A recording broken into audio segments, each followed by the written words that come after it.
जय। अखंड मंडलाकारं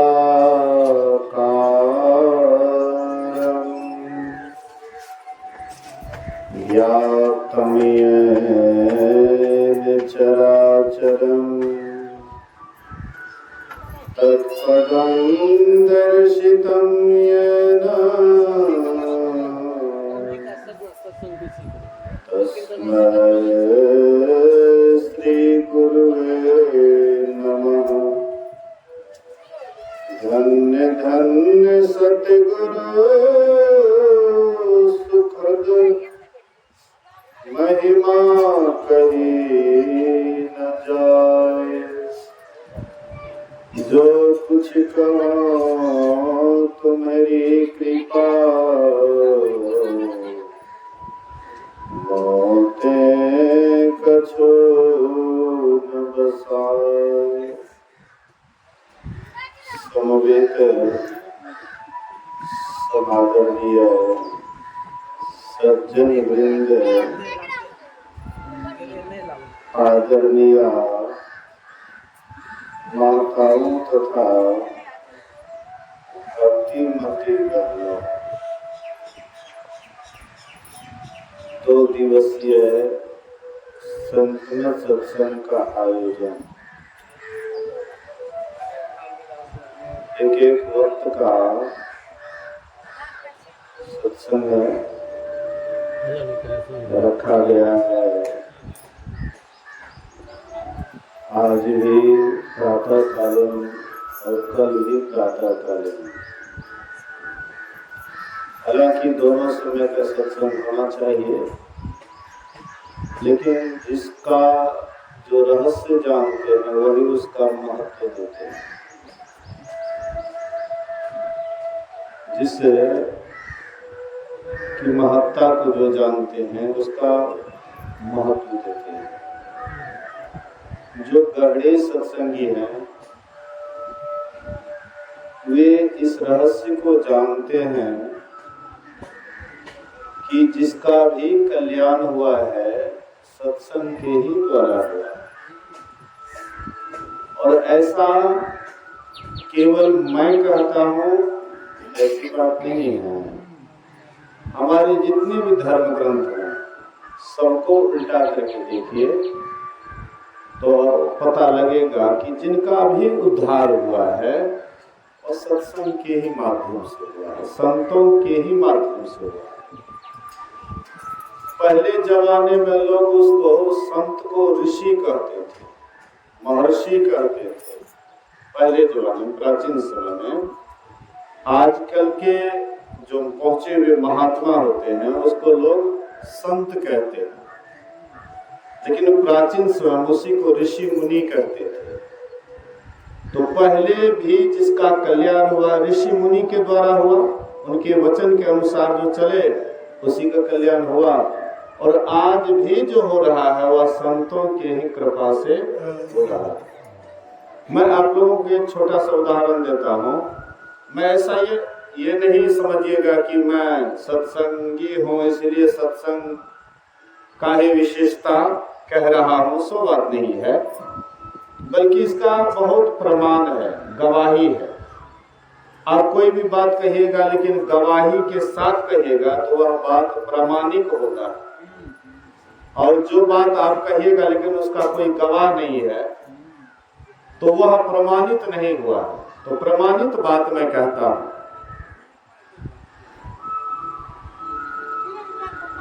भागवत ग्रंथ का, श्रीमद् भागवत महापुराण का विशेष चर्चा है। अभी पूरा विश्व में कहिए कि भागवत महापुराण का विशेष चर्चा है। और वह भागवत महापुराण व्यास देव जी पहले उसको बांचे और बाद में उसी का बेटा शुकदेव मुनि, उसके द्वारा वही भागवत पुराण वे जब बोले तो और उसमें मिठास बढ़ गया। मिठास कैसे बढ़ गया? तो जैसे कोई फल है, कोई फल है, आम का फल या और भी कोई फल है जिसमें सुग्गा चोंच मार देता है, और फल का स्वाद बहुत ज्यादा बढ़ जाता है, अधिक स्वादिष्ट हो जाता है। तोता का चोंच मारा हुआ और कोई मारता है तो वो समझिए या तो फल खराब हो जाता है या उसमें मिठास नहीं होता। लेकिन तोता जिस फल में चोंच मार देता है वह फल बिल्कुल और ज्यादा मिठास उसमें बढ़ जाता है। तो सुखदेव मुनि तोता के ही अवतार, तोता के शरीर में ही महादेव जब पार्वती जी को अमर कथा सुना रहे थे तो तोते शरीर में सुने थे। और अमर कथा क्या है? हम लोग सोचते हैं कि अमर कथा महादेव जी कहीं और जगह से लाए होंगे।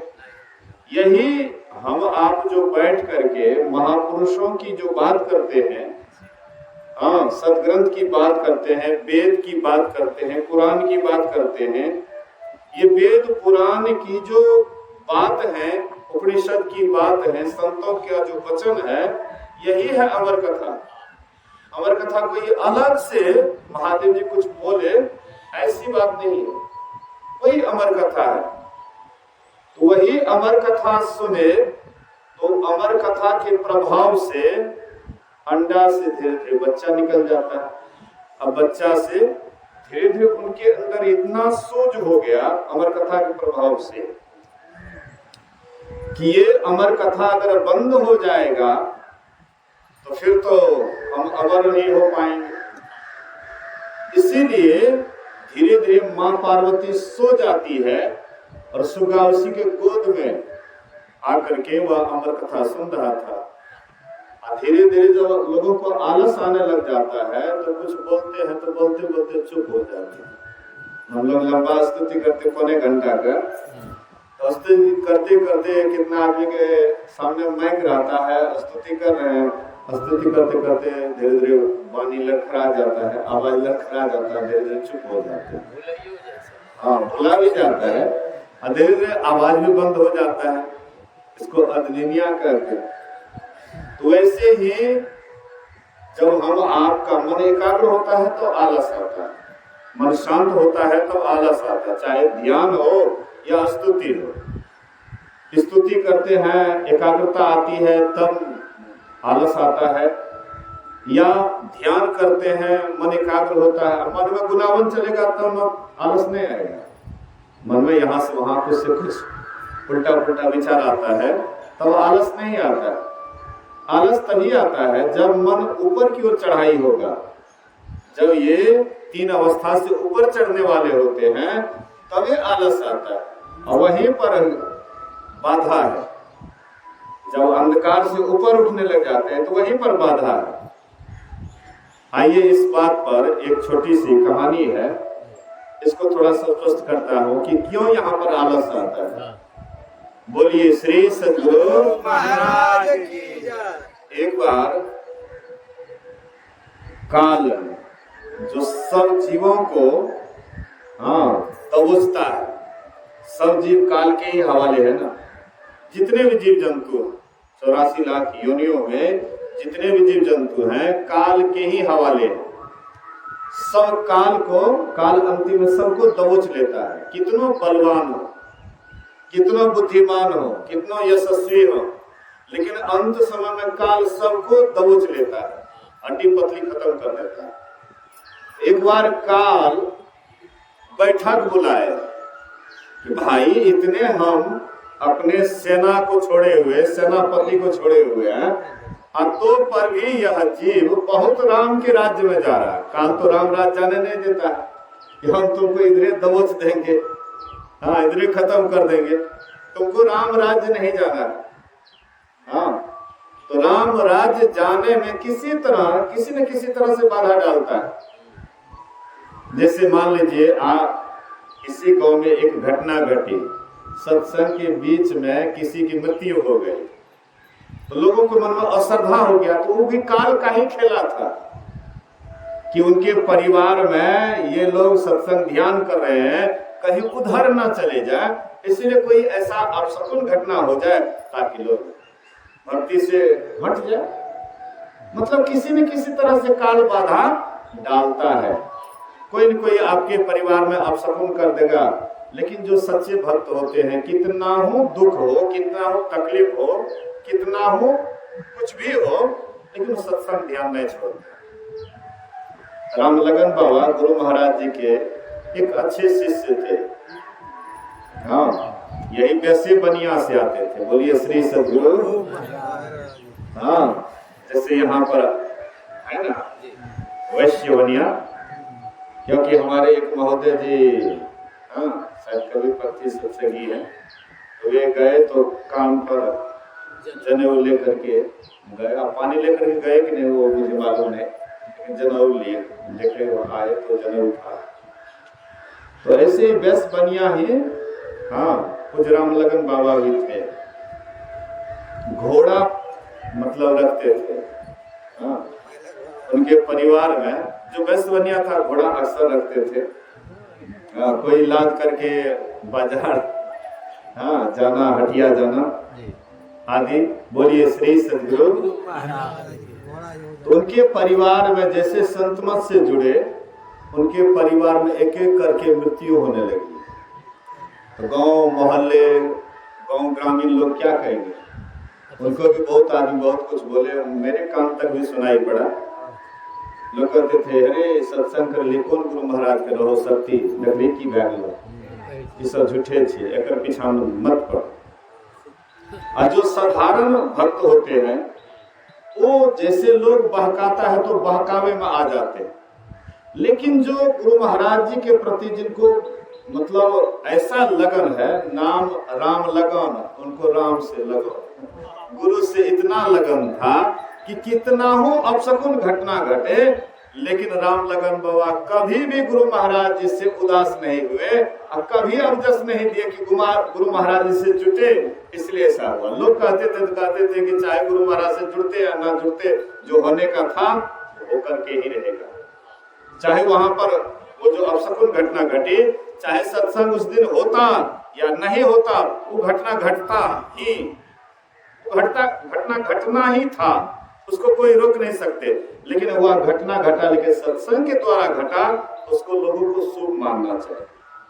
कि सत्संग सुनते हुए, सत्संग होते हुए सब उसका विचार कहाँ था? जिसकी मृत्यु हुई उसके विचार कहाँ था? सत्संग के ऊपर। उनके दरवाजे पर सत्संग हो रहा, तो उसका ख्याल तो उधर था। ये अच्छा हुआ कि सत्संग नहीं होता तब वह घटना घटती, तो उसका विचार तो कहीं और जगह संसारिक कोई बात व्यवस्था में रहता।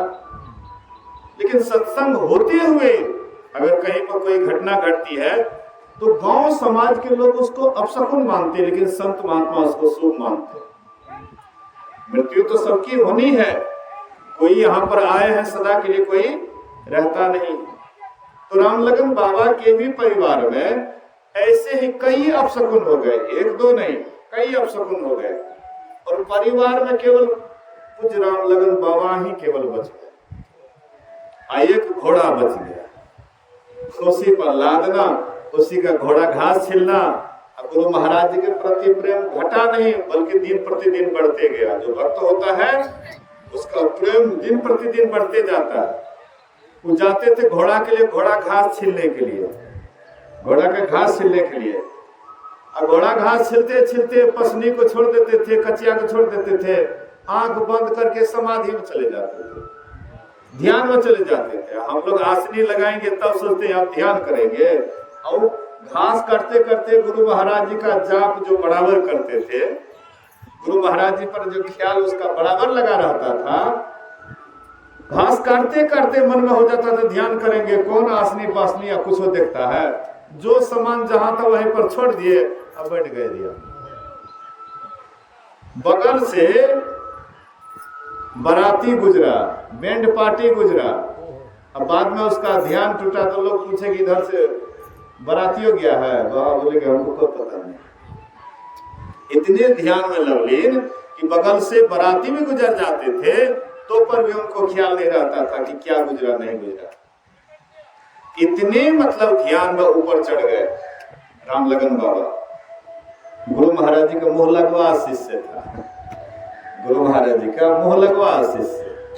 कोई भी बात होते थे तो जैसे बेटा और बाप का संबंध होता है, वैसे गुरु महाराज जी इसको बेटा कहते थे। रामलगन बेटा, मेरा बेटा रामलगन है।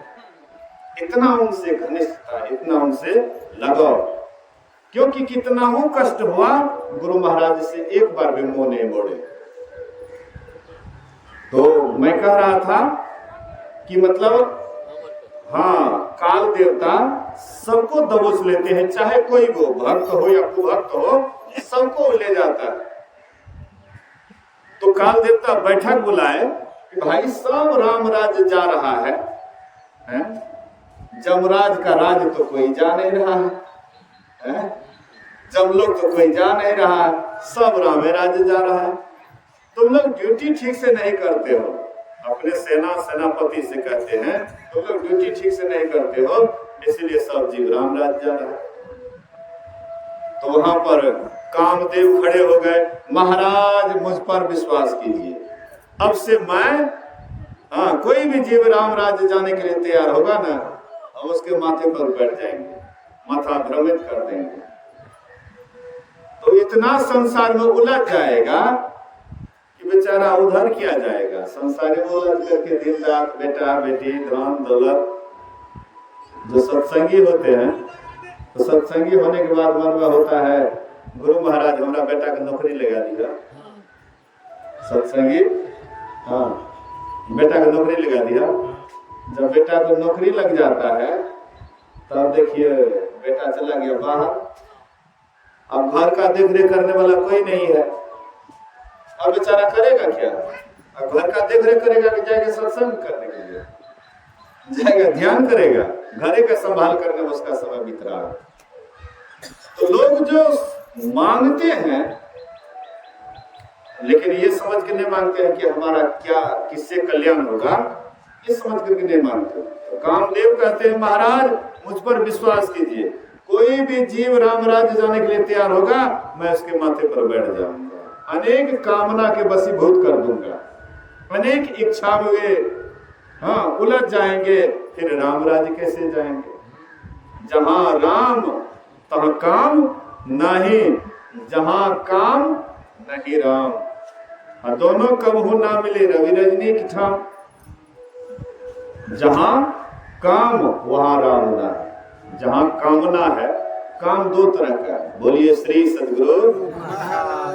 काम दो तरह का है, एक है वासना, वासना जो पति पत्नी ये जो होता है संतान उत्पत्ति, ये एक वासना है, काम है, लेकिन ये उतना खतरनाक नहीं है जितना मन की इच्छा खतरनाक है। पति पत्नी जो पति पत्नी वाले हैं, जब उसका संजोग होने का होता है वो शिष्य में होता है, उसके बाद उसका ख्याल उधर नहीं रहता है, लेकिन इच्छा के अधीन दिन रात लोग मनुष्य नाचते रहता है। ये काम पूरा हुआ, घर पूरा हुआ, चलो दूसरा घर बना, ये जमीन खरीदना है, वो जमीन फिर उसका देना है, फिर ये करना वो करना, मतलब ये जो इच्छा का जो तांता लगा रहता है, मनुष्य को एक जगह चैन से नहीं रहने देता। सत्संग लोग क्यों नहीं आना चाहते? इसलिए कि इच्छा के वे दिन रात अधीन रहते हैं। इच्छा, पहले के लोग इतना इच्छा के अधीन नहीं थे, कौन समान था, एक टाइम खाते थे लेकिन एकदम आनंद से रहते थे। अभी जैसे जैसे धन संपत्ति घर द्वार जितना स्टैंडर्ड हो रहा है, संपत्ति बढ़ रहा है, लोग धीरे धीरे देखिएगा उसी के अधीन होते जा रहे हैं। बढ़िया घर बना तो उसका एकदम हर हमेशा उसी पर ख्याल रहेगा, सुंदरी पत्नी है तो उसी पर ख्याल रहेगा।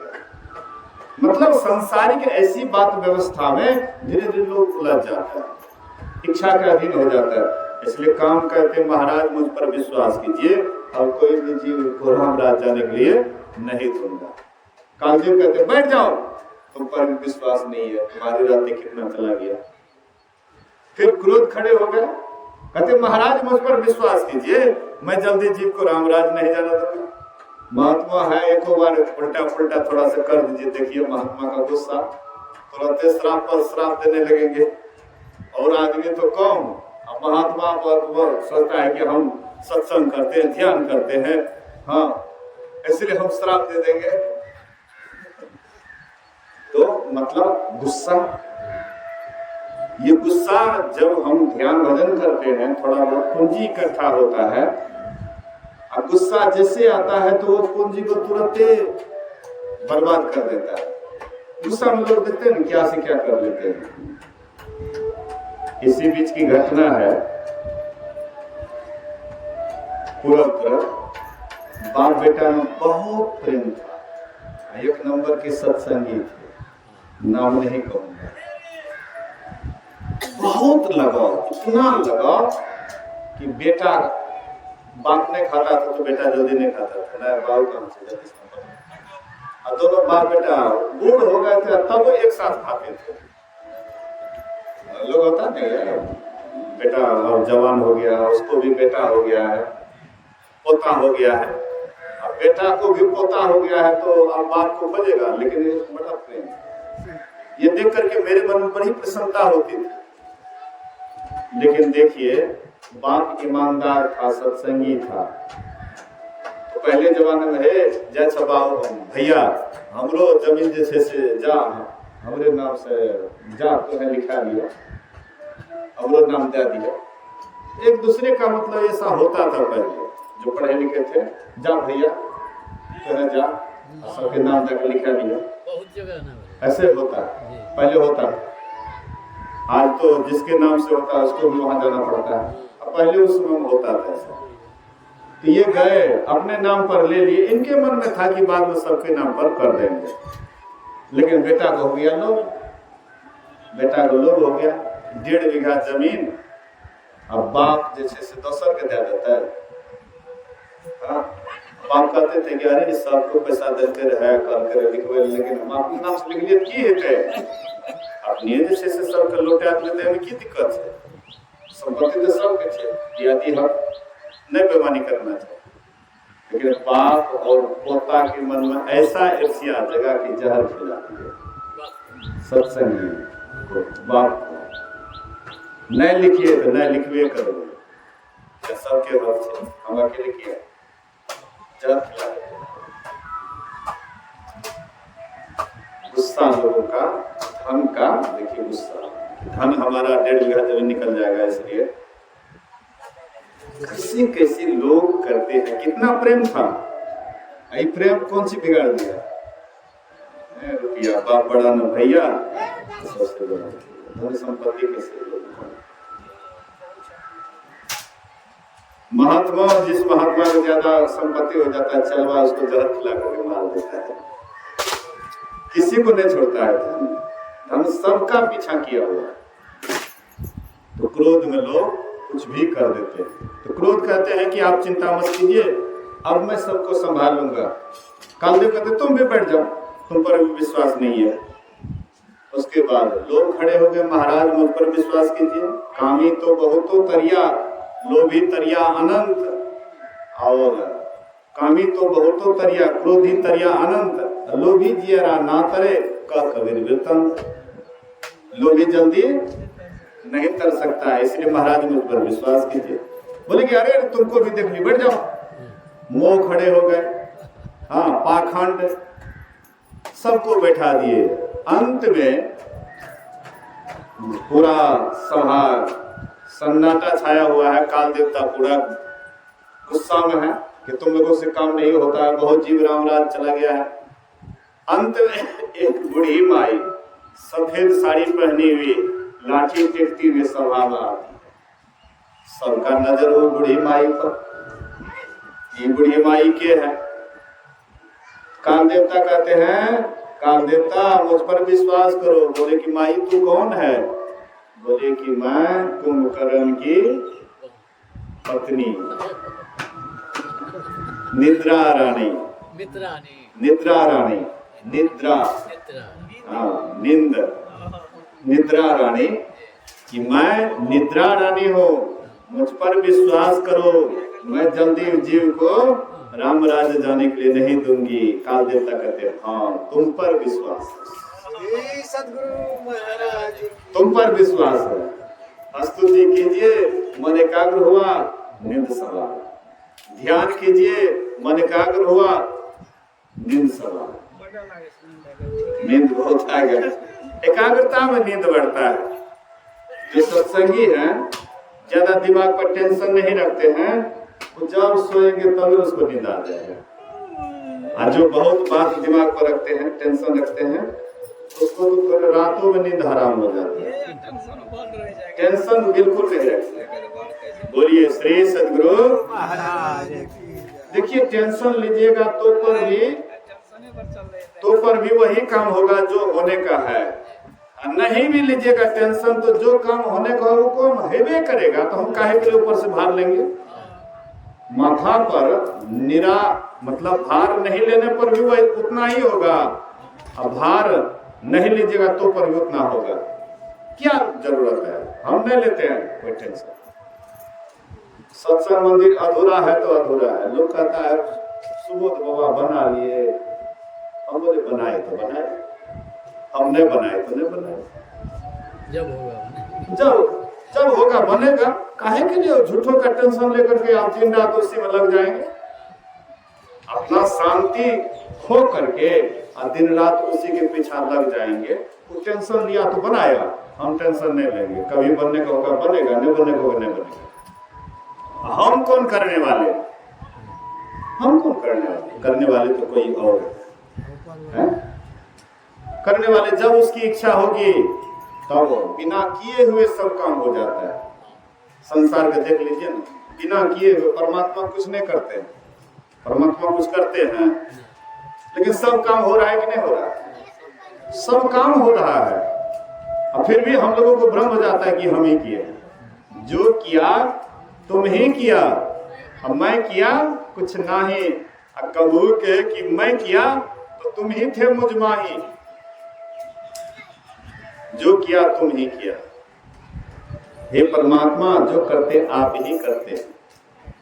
तुम्हारे कृपा से गुरुवर सब काम हो रहा है।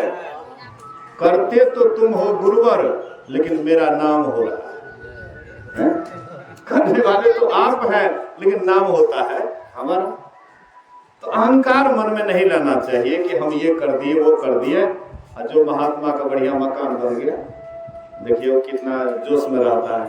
हम कर दिए हैं, हम इतना कर दिए, हम ये कर दिए, हम वो कर दिए। ये हम भला कभी भी मन में मत लाइए। तो मैं आप लोगों को एक उदाहरण दे रहा था शुरुआती में कि जिसका भी कल्याण हुआ है वह सत्संग के ही द्वारा हुआ है। ये मैं आपको शुरुआत में उदाहरण दे रहा था। बीच में थोड़ा सा इस पर कुछ आगे बढ़ गए। आइए मैं अपने विषय पर आता हूँ कि सत्संग के ही द्वारा कैसे कल्याण हुआ है। तो ये मैं कह रहा था कि जिस फल को सूखा चोंच मार देता है तो उसका स्वाद बढ़ जाता है। वैसे ही श्रीमद् भागवत महापुराण सुखदेव मुनि के द्वारा जो गाया गया वह और उसमें उस मिठास बढ़ गया।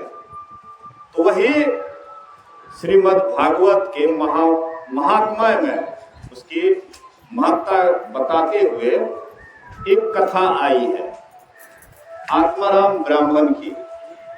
आत्माराम ब्राह्मण श्रीमद् भागवत महात्म्य में उस दिया गया है कि आत्माराम ब्राह्मण निसंतान थे, धन संपत्ति की कोई कमी नहीं थी, सब कुछ भरे पड़े थे, लेकिन एक संतानहीनता के कारण वे दिन रात चिंतित रहते थे। नहीं होता है किसी के पास में धन संपत्ति खूब है लेकिन बाल बच्चा नहीं है, बेटा नहीं है, तो देखिए वो कितने उदास रहते हैं। तो वे भी बड़े उदास थे कि मेरे पास कोई चीज की कमी नहीं लेकिन एक संतान की बहुत कमी है। तो वे बेचारे अंत में देखे कि बहुत उपाय किए नहीं हुआ, अंत में सोचे जीवन बेकार है, इससे मरना ही बेहतर है। तो सब कुछ छोड़ छाड़ करके चले गए जंगल। और जंगल में जाकर के एक कुआं था, कुआं के पास सोचे थोड़ा सा आराम करके थोड़ा जलपान करेंगे, जल का पान करेंगे, थोड़ा आराम कर लेते। उसी के क्रम में एक सन्यासी महात्मा पहुंच गए, जो पहुंचे हुए महापुरुष थे, पहुंच गए वहां पर। वे भी थके मंदे थे, प्यास लगी थी, तो ब्राह्मण से कहते हैं, ब्राह्मण देव हमें थोड़ा सा पानी पिलाइए। सन्यासी जो होता है वो ब्राह्मण का भी गुरु होता है, जो सन्यासी होता है ब्राह्मण का भी गुरु होता है। तो ये ब्राह्मण से कहते हैं, ब्राह्मण देव पानी पिलाइए। तो ब्राह्मण देव अपना भी कुलाचमन करके और वह सन्यासी महात्मा को पानी पिलाए। जैसे पानी पिलाए तो महात्मा जी मौज में आ गए, पहुंचे हुए महात्मा थे, मौज में आ गए और कहते हैं, आत्माराम ब्राह्मण वरदान मांगो, मैं तुम्हारी इस सेवा से बहुत खुश हूँ।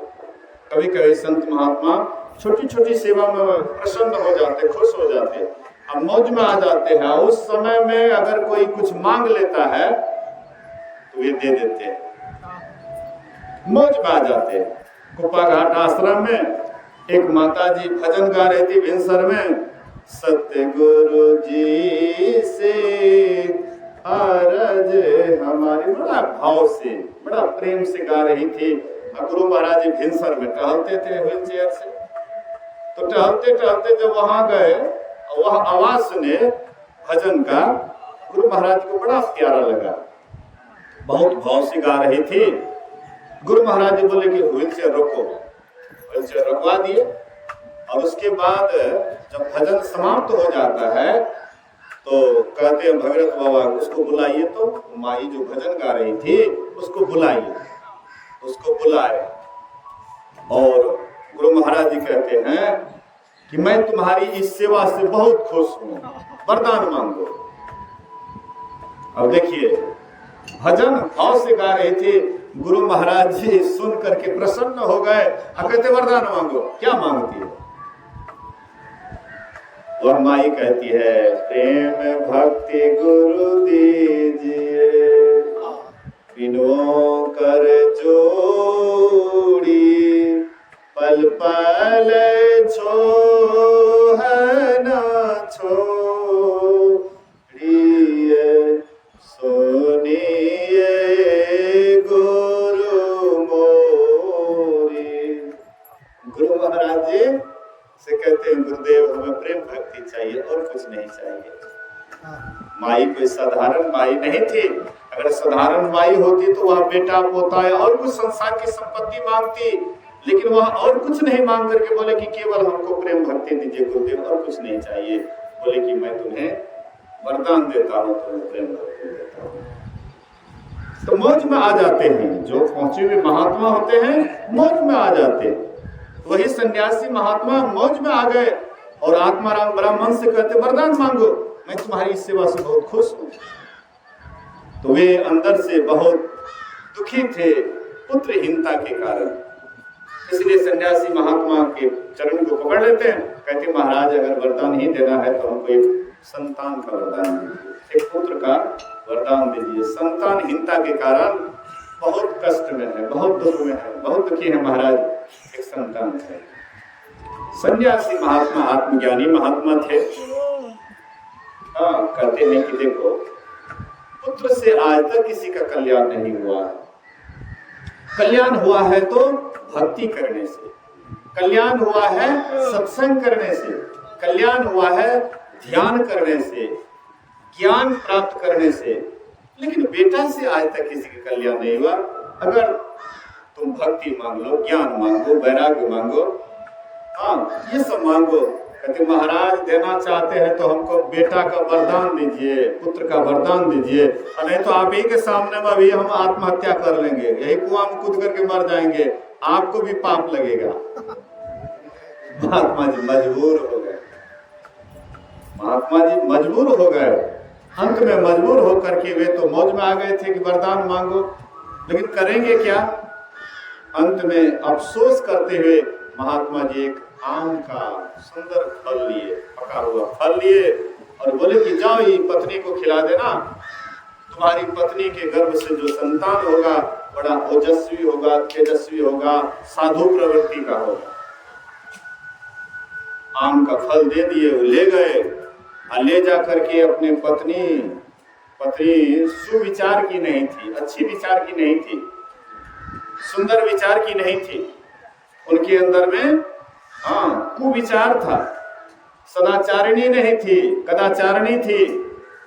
इसलिए वह फल ले लेती है और कहते हैं कि ये जो तुम फल खा लोगी तो तुम्हें एक सुंदर बालक का जन्म होगा, बड़ा अच्छे स्वभाव वाले, साधु का प्रसाद है इसलिए अच्छा स्वभाव वाले होगा।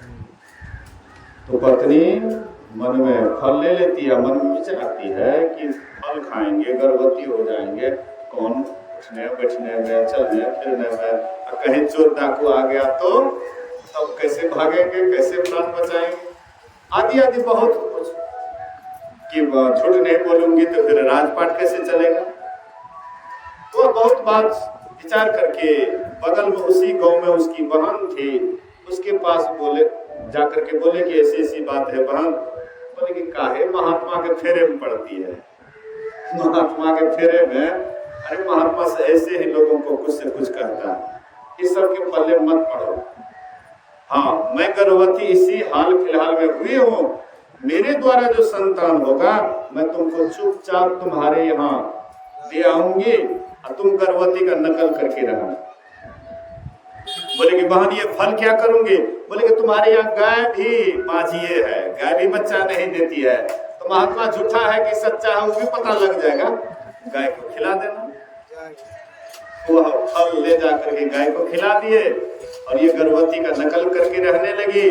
9 महीने के आसपास में उनके बहन के द्वारा संतान होता है, चुपचाप दे आई और वह संतान महाराज आत्माराम ब्राह्मण को मालूम करते हैं कि आपको संतान हुआ है। पूरा राजपाट, प्रजा को खूब बढ़िया से खूब बांटे उठे, खूब दान पुण्य किए, अनुष्ठान भी धार्मिक किए। लेकिन 3 महीने के बाद 12 महीने के लगभग में गाय भी बच्चा देती है, लेकिन वह बच्चा मनुष्य का, सब कुछ आकार प्रकार मनुष्य का, लेकिन कान केवल गाय का था, इसलिए उसका नाम रखा गौकर्ण और इसका नाम रखा धुंधकारी, जो बिल्कुल दिन रात धुंध मचाते रहता था। इसको मारना, उसको पछाड़ना, उसको गाली गलौज करना, दिन रात झंझट वगैरह लगा ही रहता था। धीरे धीरे ये बड़ा होता है, लत्ती चोर फत्ती चोर, तब हुए सिंखटा चोर मतलब धीरे धीरे गलत की ओर चलने लगे, गुटखा दारू ताड़ी ये सब पीने लगे। धीरे धीरे माँ बाप को मारपीट करके आत्माराम ब्राह्मण को जंगल भेज दिए। सब धन को भी वेश्या के द्वारा लुटाने लगे, शराब तारू ताड़ी में एकदम सत्यानाश, कुछ ही दिनों में सब खत्म कर दिए। और उसके बाद गए राजा के यहाँ चोरी करने के लिए, वेश्या बहुत धन लाए। वेश्या सोचती है कहीं पकड़े गए, इसके साथ हम लोग भी जाएंगे, तो यही चोर को ही खत्म कर दो, ना रहेगी बांस ना बाजेगी बांसुरी। उसी को चांप चढ़ा करके मार दिया, इसकी अकाल मृत्यु हो गई। और गौकर्ण साधु प्रवृत्ति के लोग देखे घर पर शांति नहीं है तो घर द्वार छोड़ करके चले गए, तीर्थ बरात इधर उधर सत्संग ध्यान करते हुए, हरिद्वार बनारस काशी इस तरह से घूमते घूमते मालूम हुआ कि धुंधकारी की अकाल मृत्यु हो गई। जाकर के मालूम होने पर वे बोध गया में पिंडदान किए, काशी में आकर के श्राद्ध क्रिया किए और फिर जब जन्मभूमि आए तो एक छोटा सा साधारण झोपड़ी बचा हुआ था। वेश्या लोग भी धने का न लोभी है, सब धन लूटपाट करके वो निकल गई वहां से, वहां नहीं रही। जब ये आए वही झोपड़ी में आराम कर रहे थे, 12 रात बजा, वही धुंधकारी प्रेत वाला योनि में चला गया था, जो कभी विशाल रूप बनाता था, कभी छोटा रूप बनाता था, कभी भैंसा, कभी कुछ वेश बदल रहा था। तो उसी पर गौकर्ण ईश्वर भक्त थे, मंत्र पढ़ करके छिड़क देते उसके ऊपर, वह शांत हो जाता। तत्काल उसको शांति महसूस हुआ और कहते तुम कौन हो और क्यों तुम हमें डराने का कोशिश करते हो? कहते भैया मैं तुम्हारा ही भाई धुंधकारी हूँ, बहुत कष्ट हो रहा है, बहुत दुख हो रहा है भैया, मैं प्रेत की योनि में चला गया हूँ, इसीलिए दिन रात भूख प्यास से व्याकुल रहता हूँ, भैया कोई उपाय कीजिए ताकि इसे छूट जाए। गौकर्ण कहते हैं कि अरे तुम्हारे ही नाम पर मैं बोध गया में पिंड दान किया, काशी में आकर के श्राद्ध किया, लेकिन तुम्हारा उद्धार नहीं हुआ। बोले कि नहीं भैया।